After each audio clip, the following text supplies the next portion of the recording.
Muy buenas noches, bienvenidos. El próximo viernes el Centro Cultural, la Sociedad Recreativa y Cultural Casino de Marbella va a ser el lugar de presentación de un libro que se llama La herencia o herencia de una noche de otoño. El autor es alguien que debuta con esta novela en el mundo de la literatura, por lo menos de la literatura impresa. Él es un abogado de prestigio en Marbella y además tertuliano durante muchos años de esta casa. Estoy hablando de Curro Jiménez, que ya digo, es un abogado suficientemente conocido. Curro, bienvenido. Buenas noches y muchas gracias por invitarme.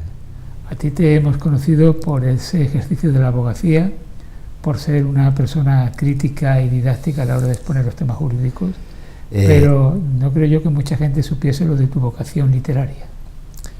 Mi vocación literaria nace de que cuando yo estudié perito mercantil, estudié durante 3 años correspondencia comercial. Y entonces allí nos mandaban a hacer ejercicios casi a diario.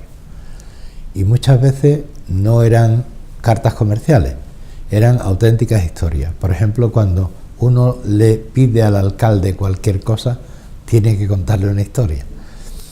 Y ahí nació mi vocación, pero mi vocación viene fundamentalmente de cuando empecé a ejercer como abogado. Tenía que estar escribiendo diariamente, continuamente. Y entonces pues empecé a hacer relatos jurídicos, empecé a hacer artículos que publicábamos en la revista del Derecho del Colegio de Abogados, y ahí empecé a escribir con gran velocidad, porque en breve plazo de tiempo me hice 7 novelas y otras 7 que tendré enjaretadas. Pero esta es la primera que se publica. Esta es la primera que se publica por una editorial. Francisco Jiménez de Vargas Machuca. ¿De dónde eres? ¿Tu origen?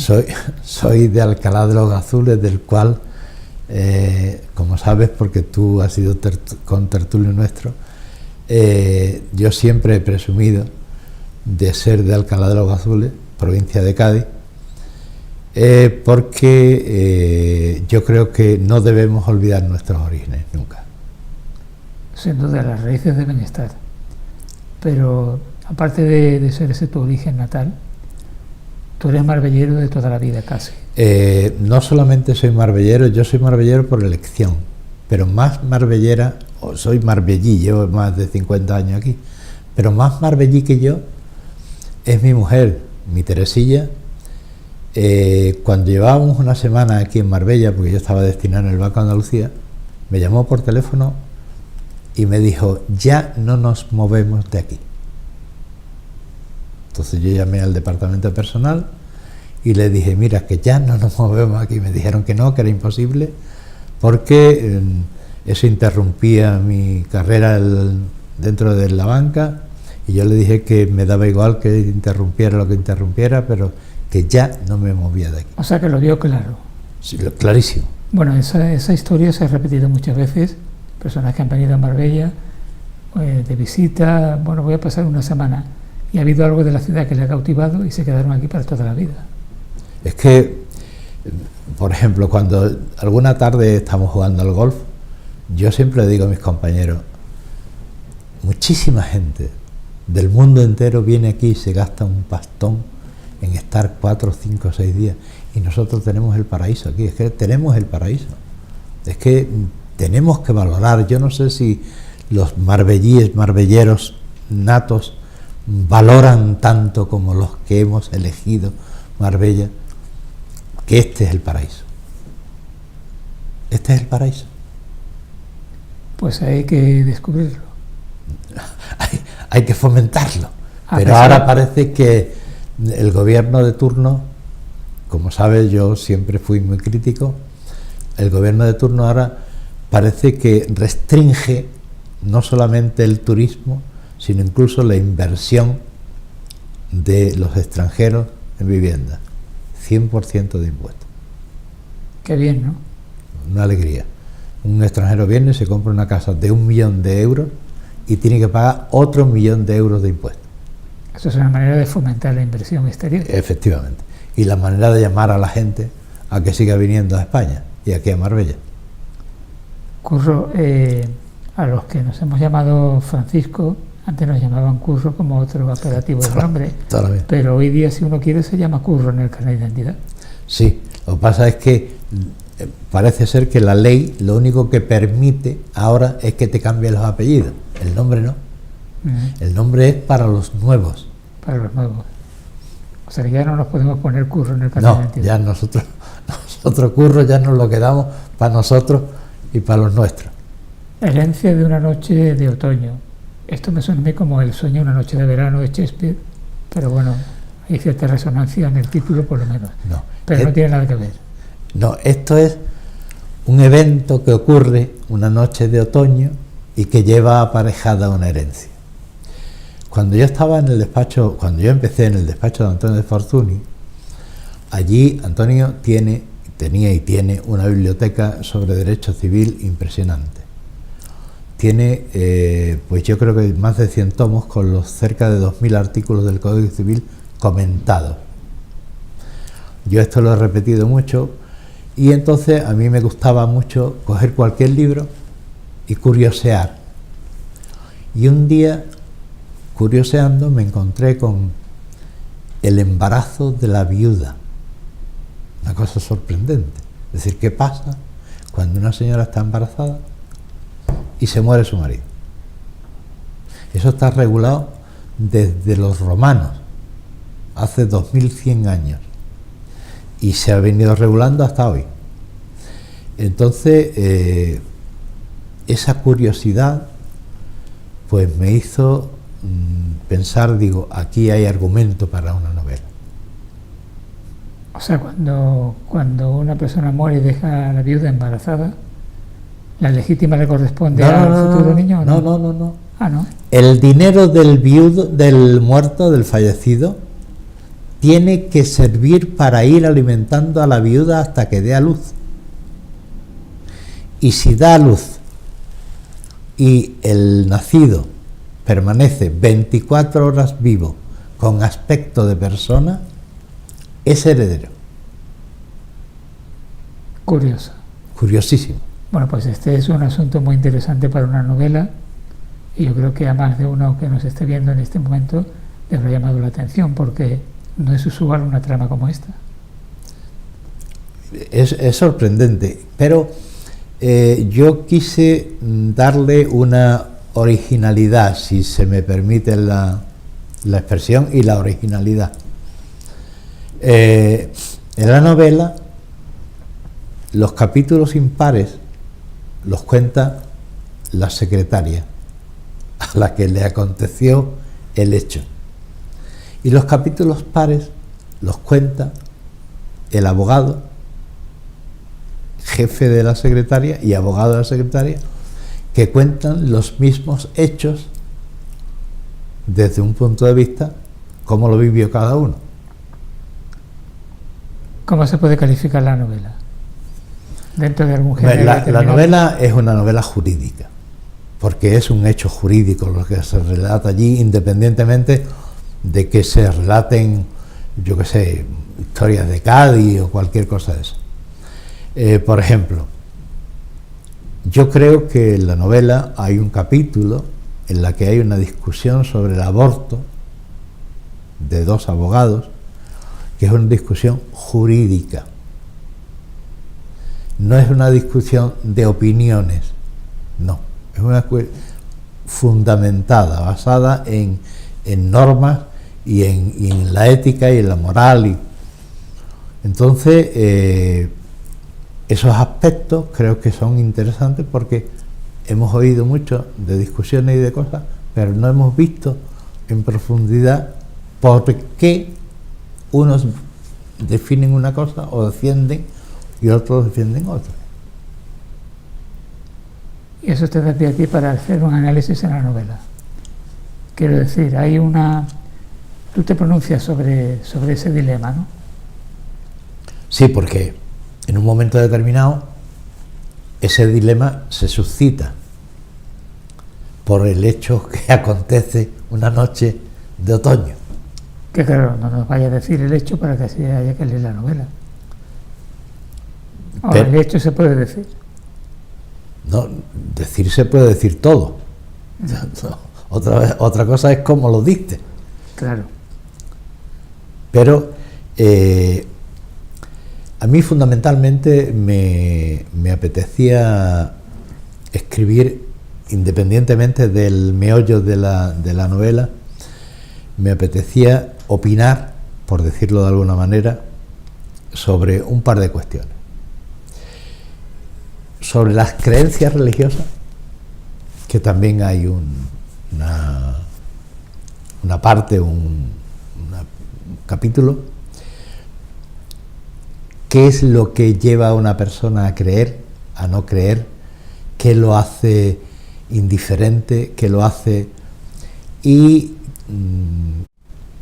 por qué muchas personas tienen una determinada actitud ante determinados hechos, por ejemplo el del aborto.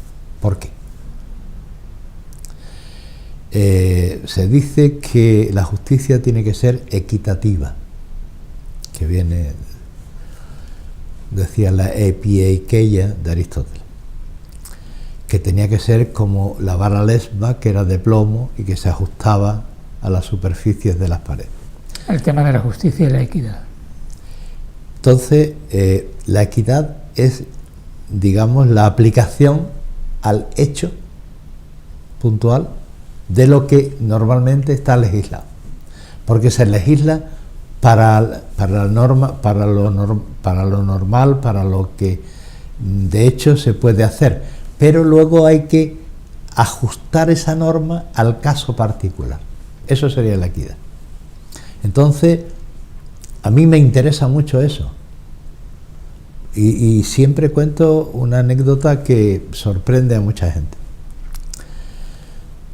Mismo caso, mismo artículo de la ley, mismo procedimiento, en un tema que yo llevé aquí en Marbella, el juez no me dio la razón y recurrí a la audiencia provincial.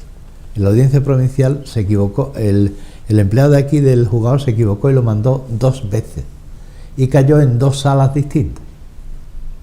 Al cabo del año yo tuve una sentencia que me daba la razón y a la semana siguiente una sentencia que me quitaba la razón.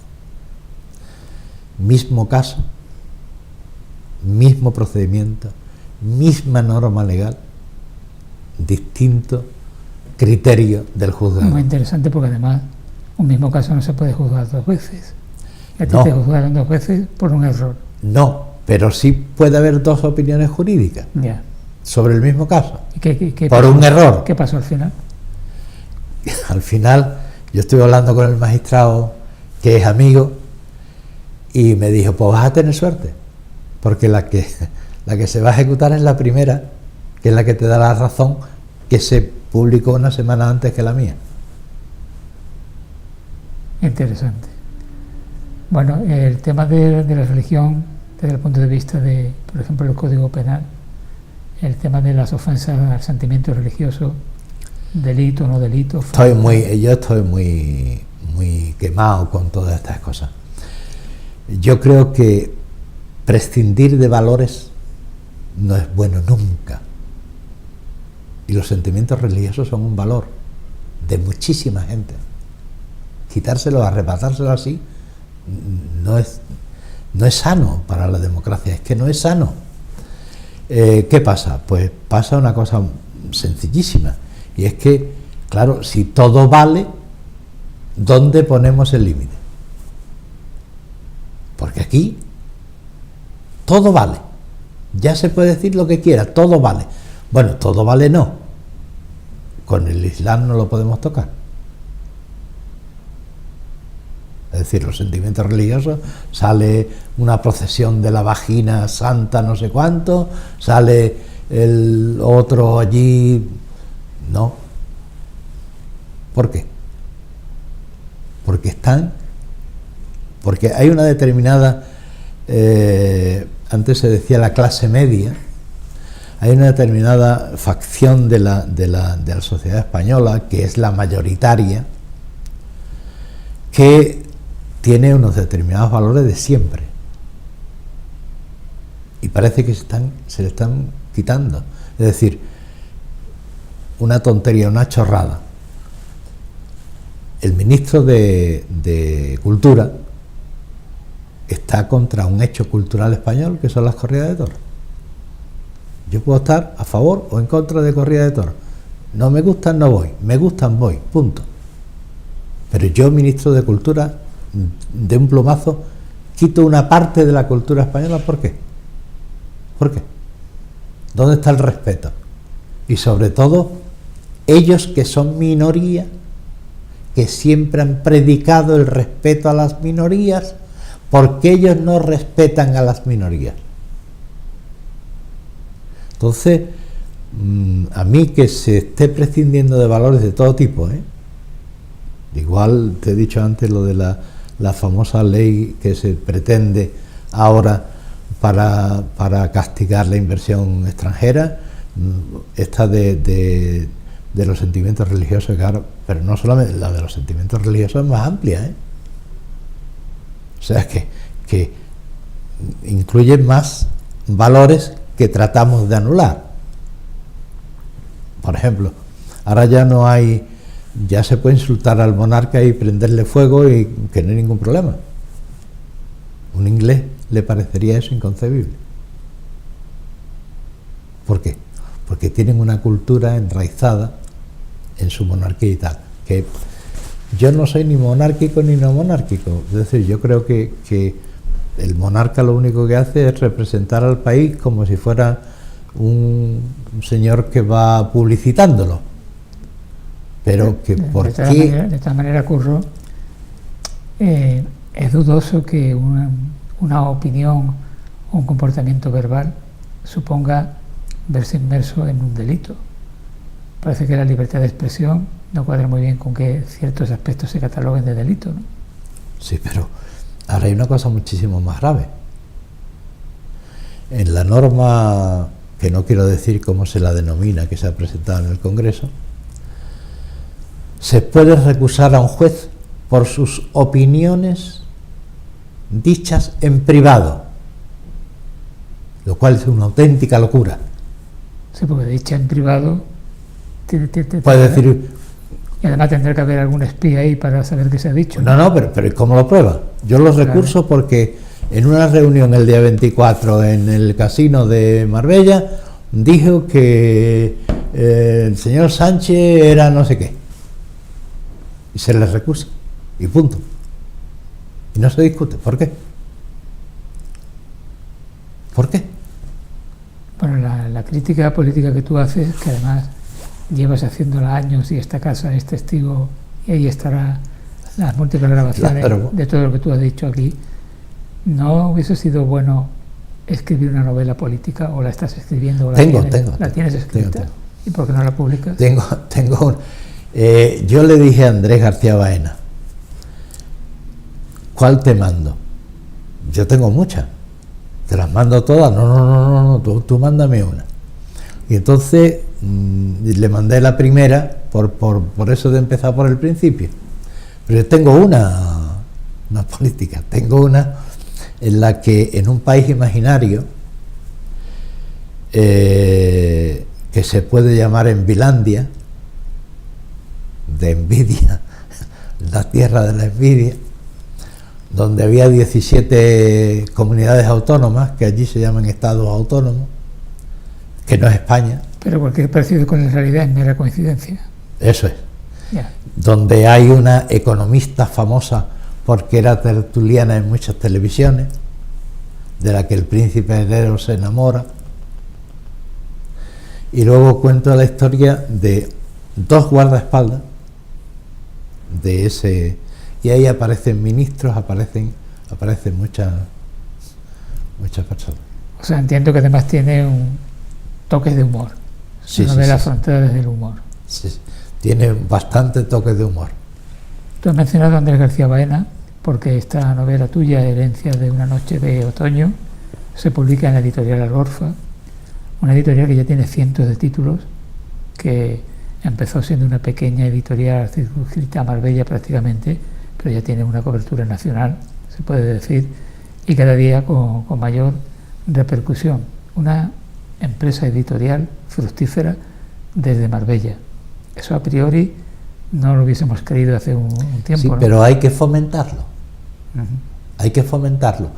Yo siempre, cuando estaba aquí comentando, siempre decía una cosa sorprendente, y es que cada vez que en cualquier telediario sale una playa, sale la de Valencia. ¿Por qué? Bueno, yo creo que hay algún interés económico. ¿Y por qué nosotros no ponemos ese interés económico? Bueno, en el telediario... ¿Pero por qué no vamos a fomentar nosotros lo que tenemos? Quiere decir que, por ejemplo, en el telediario, cuando aparecen las temperaturas para el día siguiente, Marbella aparece. Cada vez que... cuando baja, ¿no? No, siempre. Va a bajar 5. Siempre aparece la temperatura. Ahí hubo en su momento una gestión para que eso ocurriera, ¿no? Hay que moverse. Claro. Se dice que aquí el que no corre vuela, ¿no? Entonces hay que fomentar lo de la editorial, por supuesto que hay que fomentarlo. Pero te voy a contar una anécdota de Andrés García Báez.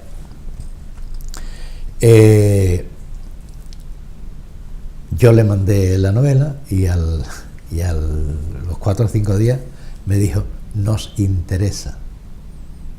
Y yo pensé, mira, Andrés utiliza el nos majestático como el Papa. Nos interesa. Porque la empresa, la editorial es suya. Otra cosa es que él tenga colaboradores, su hijo, ¿no? Pero el nos majestático me gustó. Bueno, ese nos majestático lo utilizamos en los medios de comunicación también habitualmente, ¿no? Lógicamente. Es un poco como sentirse protegido porque la responsabilidad la compartes. Parece que la compartes, sí. La repartes. ¿Cuánto tiempo te ha llevado a escribir Herencia de una noche de otoño? Herencia de una noche de otoño me llevó a escribirla, yo supongo que como mucho, 2 meses. Corregirla 20 años. O sea que lleva escrita un tiempo. Sí. Lleva escrita 20 años. Yo recuerdo, Curro, cuando tú presentaste una novela de Adela Castañón, de la médica Adela Castañón y escritora, allí se dijo que, creo que lo dijo ella en la presentación, que tú tenías una producción literaria muy interesante y que debías publicarla. Y tú en aquel momento dijiste que no tenías ningún interés en publicar. No, yo no tengo interés crematístico. Crematístico, ya. Yo no tengo ningún interés crematístico, ninguno en absoluto. Es más, a mí una editorial me dice, yo te las publico gratis y se las doy todas, no hay ningún problema. Yo no tengo ningún interés crematístico. Pero Adela es que Adela escribe porque yo... Eso iba a decir. Yo la incité a que escribiera.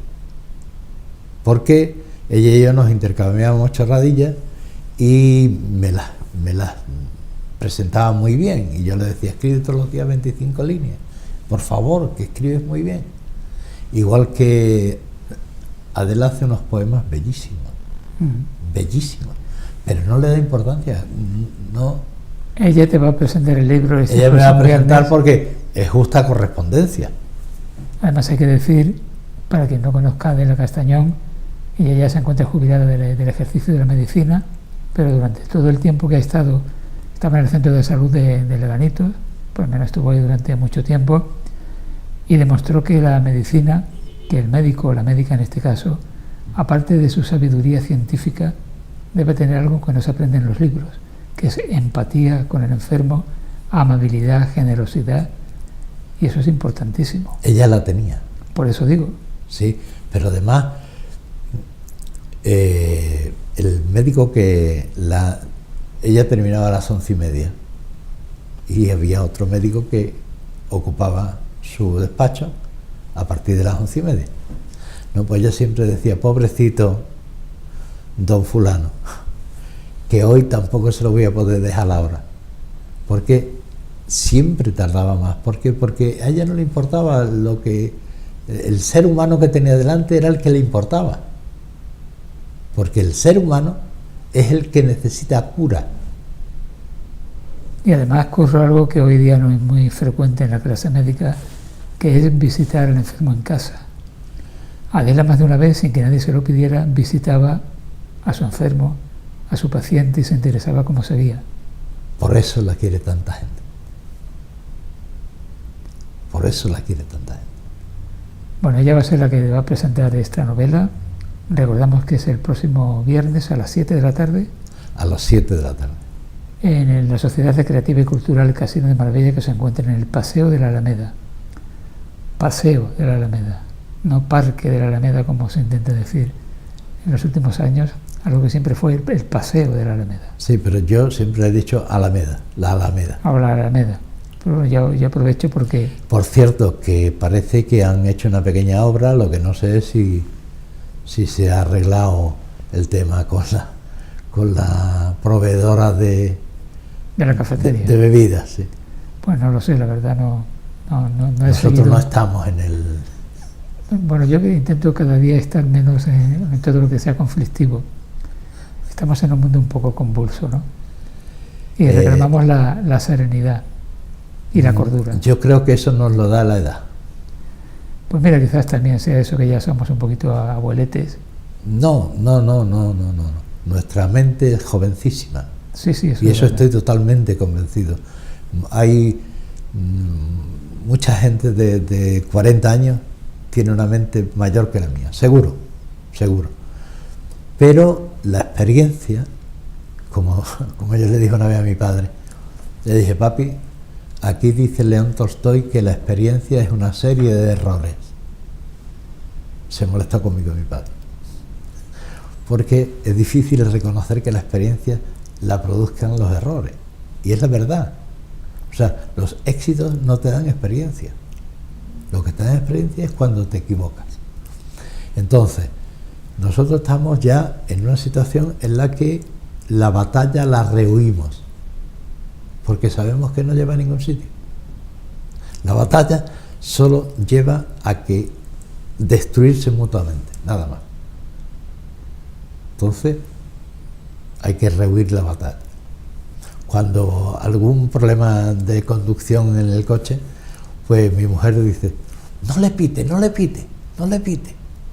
que no sabemos si se ha acostado todavía. Entonces, hay que rehuir la batalla. ¿Tú por qué o de qué manera llegaste al mundo del derecho? Yo, eso lo he contado en alguna ocasión, yo soy un abogado utópico. Yo, cuando tenía 9 años, 10 años, 11 años, yo quería ser abogado y trabajar en un banco y conseguir las dos cosas. Entonces, cuando yo termino el bachiller en Cádiz, mi padre consigue una beca para mí, pero para estudiar perito mercantil, porque para estudiar derecho tenía que irme a Sevilla y no teníamos posibles para irme a Sevilla a estudiar. Entonces, cuando yo llego destinado a Algeciras, en Algeciras hay UNED, y entonces yo inmediatamente me matriculo en la UNED, pero allí duro hasta noviembre. Me había matriculado en octubre, allí duro hasta noviembre, porque en noviembre me destinan a Marbella, y en Marbella todavía no había UNED. Entonces lo dejo así paralizado, pero luego, en cuanto hay UNED, me matriculo y yo hago los 5 cursos de Derecho en 5 años, porque a mí eso me daba una ilusión enorme. Yo siempre digo que hay que estudiar lo que te gusta. Cuando estudias lo que te gusta, no te cuesta trabajo. Y entonces, como tenía esa ilusión, pues hubo compañeros abogados que en su momento me ofrecieron trabajo como abogado, entre ellos Salvador Guerrero, por ejemplo, Antonio de Fortuny, y al final Antonio estaba en una situación delicada por culpa de una administración desleal, y me fui con él, y desde ahí hace ya 35 años. Salvador Guerrero, que en Marbella, en el mundo de la abogacía, ha habido 2 Salvadores Guerrero. Uno de ellos es de la organización Elviria, Coto de los Dolores, y después el otro Salvador Guerrero, que es al que tú te refieres. Sí, mi amigo Salvador Guerrero, el abogado decía que no quería que lo confundieran. Sí. Yo siempre lo he especificado porque puede confundirse. Era el dueño de la chapa. Bueno, tú eres licenciado en Derecho por la UNED. Sí. Y a mí me gustaría destacar que estudiar en la UNED hace falta mucho valor, tesón, fuerza de voluntad y decir no abandono, porque es muy duro estudiar en la UNED. Pero luego he estado estudiando, con 70 años empecé criminología en la UNED. ¿Ah, sí? Sí. Y tengo media carrera lista. ¿Qué me pasó? ¿Por qué dejé criminología? Ya tenía 73 años. Y yo cuando voy a examinarme me gusta probar. Yo no voy a pasar como cuando se tenían 14 años, no. A mí me gusta probar. Entonces, eso genera una cierta tensión. Un estrés. Un estrés. Y el estrés lo aguanté los 2 primeros años y al tercer año dije, yo no estoy ya en situación, porque además no lo necesito. Si yo me gusta cualquier asignatura de criminología, lo que tengo que hacer es comprarme el libro, estudiarlo y leerlo y punto. No tengo necesidad de examinarme en ningún sitio. Sí, porque tú ya a estas alturas no vas a necesitar eso como salida profesional, ni mucho menos. Claro, pero entonces, ¿por qué se estudia en la UNED? Normalmente se estudia en la UNED porque se está trabajando, pero el que estudia en la UNED tiene vocación, porque si no, no estudia en la UNED. Tienes que tener vocación, es decir, a ti te tiene que gustar lo que estás estudiando, si no, no estudias en la UNED. La UNED, que yo se lo explicaba a mucha gente, en la universidad la asignatura tiene 20 capítulos, y si al profesor le ha dado tiempo a explicar 12 a lo largo del curso, 12 que te preguntan. En la UNED no. En la UNED tienes 20 capítulos y los 20 capítulos te los tienes que saber enteros. Otras cosas porque yo recuerdo en el examen de Derecho Canónico, que es una asignatura de adorno, porque sabes que no puedes ejercer como abogado ante la Iglesia si el obispo no te da el visto bueno, ¿no? Es decir, no, cualquier abogado no puede ejercer ante la Iglesia. Por tanto, Derecho Canónico es una asignatura de adorno. Bueno, pues uno de los exámenes nos preguntaban una pregunta de la primera página del libro, una pregunta de la mitad del libro y una pregunta de la última parte del libro. Y además un folio trazado al espacio. Y además dejándote un trocito en blanco para que escribieras exactamente. Que si tenías la letra un poco grande no te cabía. Eso es la verdad. Ocurre. Ocurre. ¿Qué te ha proporcionado a ti el derecho, al margen de un medio de vida? No, a mí el derecho me ha producido y me sigue produciendo muchísima satisfacción. Yo soy un utópico del derecho. A mí lo que yo no llego a entender del derecho es lo siguiente. Por ejemplo, aquí hubo una jueza sustituta que cada vez que dictaba una sentencia se la recurrían y la audiencia se la cargaba. Porque era una sustituta y no... Aquí hay jueces a los que la audiencia no le carga ninguna sentencia. ¿Porque son muy buenas? No, porque son respetados. Son respetados por la audiencia. No se aplica el derecho. Eso es lo que me duele a mí del derecho. Pero yo, escribiendo, estudiando, buscando razones para cualquier tipo de escrito, de apelación, de cualquier cosa, yo disfruto terriblemente. Tanto que sigo haciéndolo. Y para un abogado utópico como tú, ¿la división de poderes es una utopía también? Lo que para un abogado utópico como yo, lo que es difícil de asumir, por decirlo de alguna manera, es el derecho penal. Un juez es dueño de vidas y haciendas del ciudadano, del justiciable. En el aspecto civil es dueño de la hacienda, pero en el aspecto penal es dueño de la vida. Y ahí no hay un criterio Recuerdo allí sentado ahí, criticando la sentencia de la Pantoja, donde el fiscal decía: hay que hacer una sentencia ejemplar. Y yo decía: no. Tendría que ser justa. Hay que hacer una sentencia justa. Claro. ¿Qué ejemplar es? ¿Dónde está la ejemplaridad dentro del derecho? No hay nada de ejemplaridad. Pero cuando yo hablaba de división de poderes no me refería la división de poderes al arbitrio del juez a la hora de interpretar. Estamos haciendo lo que hemos dicho antes. Es decir, estamos acabando con los valores, tratamos de acabar también con la división de poderes. Claro, yo hablo de Montesquieu. Eso en Montesquieu ya lo hemos fusilado. Y aquí en España tratamos de fusilarlo todos los días, de meterle una caja de balas todos los días. ¿Por qué? No lo sé. Supongo que es por ansia de poder, porque cuando uno está en el poder pues le molesta todo lo que hay alrededor. No lo sé, pero evidentemente aquí división de poderes ninguna. ¿De quién depende el fiscal del Estado? Entonces, pues con esas opiniones estás corriendo el riesgo de que te llamen facha. No, que va. No. Que va, al contrario.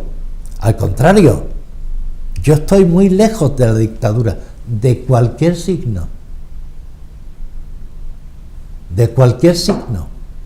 O sea, las dictaduras de izquierda también son dictaduras, aunque se digan de izquierda. Son dictaduras. El ciudadano tiene que tener libertad. Y además hay otra cosa muy importante que la gente olvida.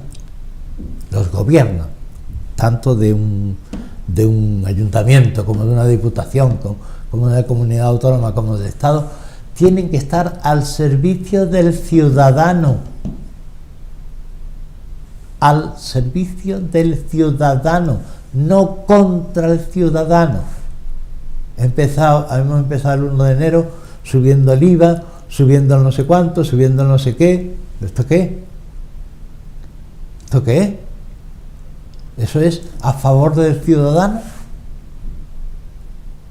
Y mientras más de izquierda se sea, más solidario se tenía que ser con el ciudadano.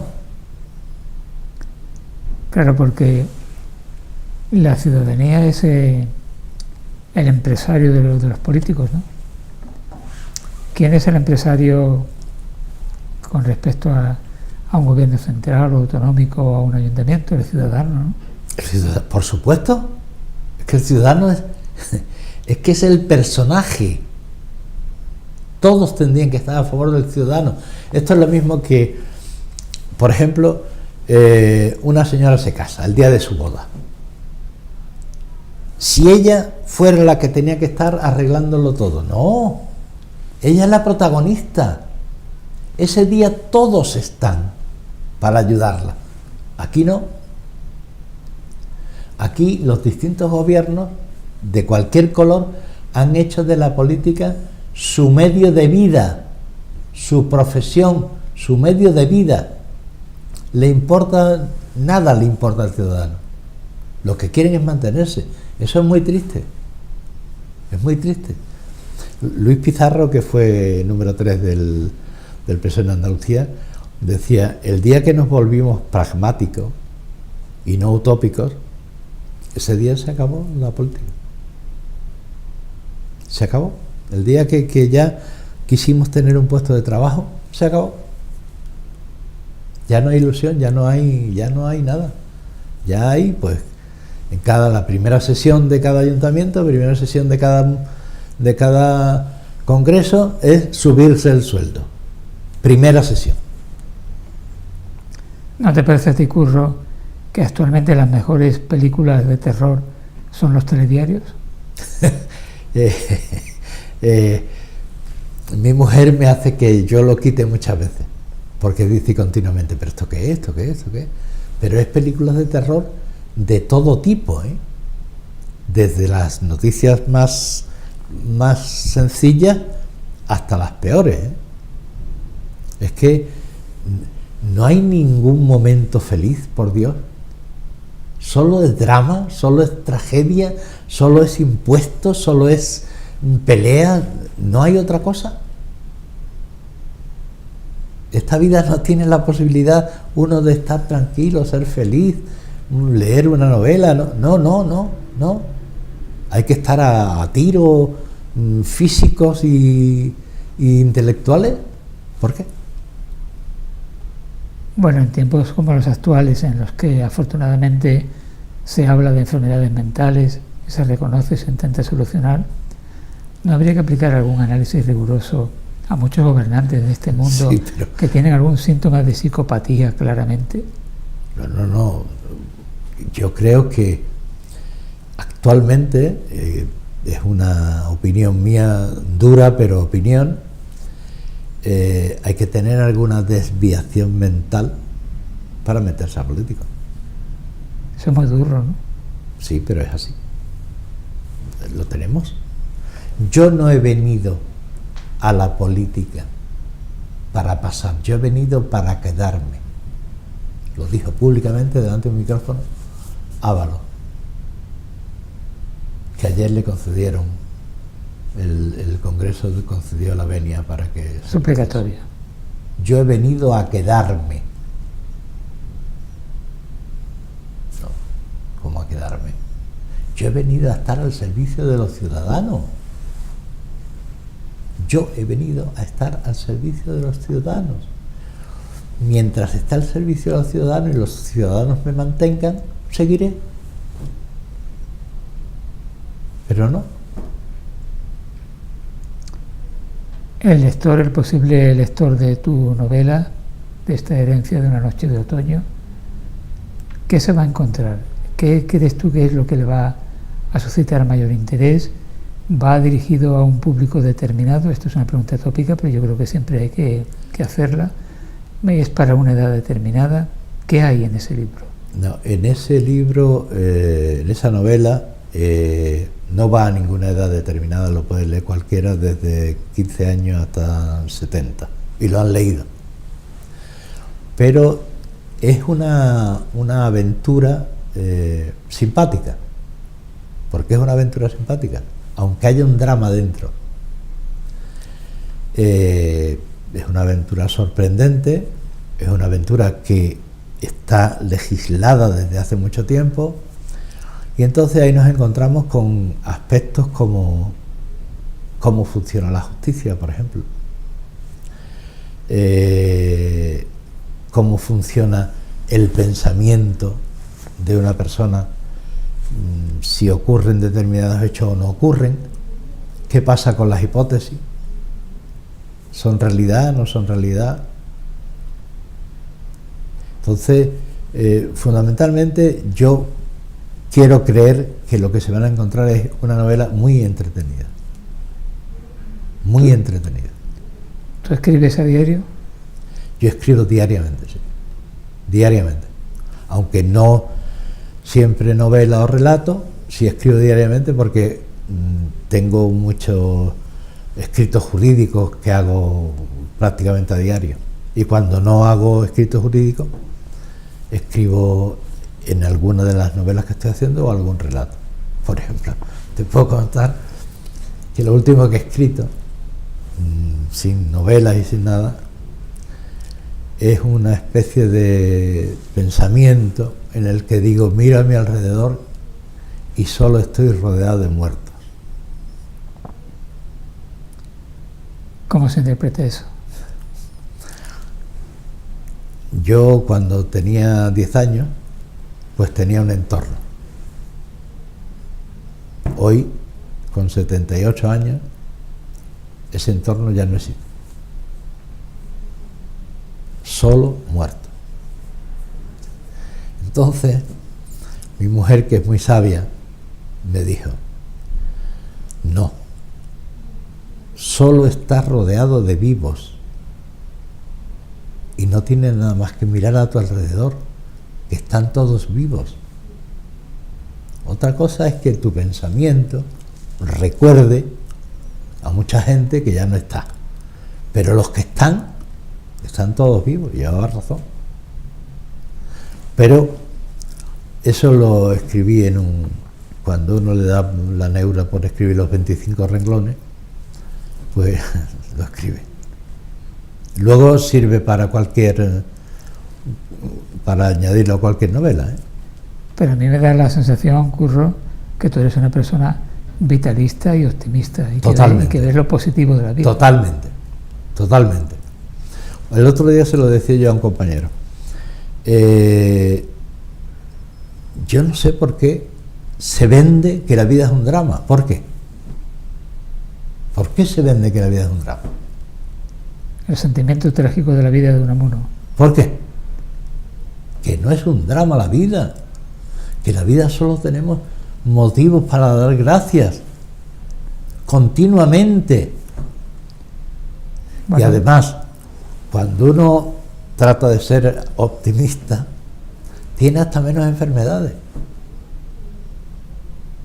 Está claro que la mente en positivo ayuda al bienestar corporal y a evitar enfermedades. Yo creo que eso está demostrado científicamente, ¿no? Claro. Mira, el día que yo empecé a ser feliz fue el día que yo aprendí a parar el pensamiento. A parar el pensamiento. Sí. Dale Carnegie, que es un escritor que ha hecho muchos escritos de esos que se denominan de autoayuda, escribió uno que decía cómo acabar con el sufrimiento y disfrutar de la vida. Y ahí enseña cómo se para el pensamiento. Es decir, tú hacia adelante no puedes pensar. Yo recuerdo, lo contaba el otro día, que cuando yo entré en el despacho Fortuny, a la vez que yo entró una muchacha con 14 años para hacernos los mandadillos, y yo la mandé a 2 librerías esotéricas que había aquí en Marbella. Una estaba al lado del Lepanto y otra estaba al lado de la iglesia, para que me comprara bolas de adivinar. Bueno, yo creo que era la misma, que primero estuvo en un lugar y después en otro, la librería Excalibur.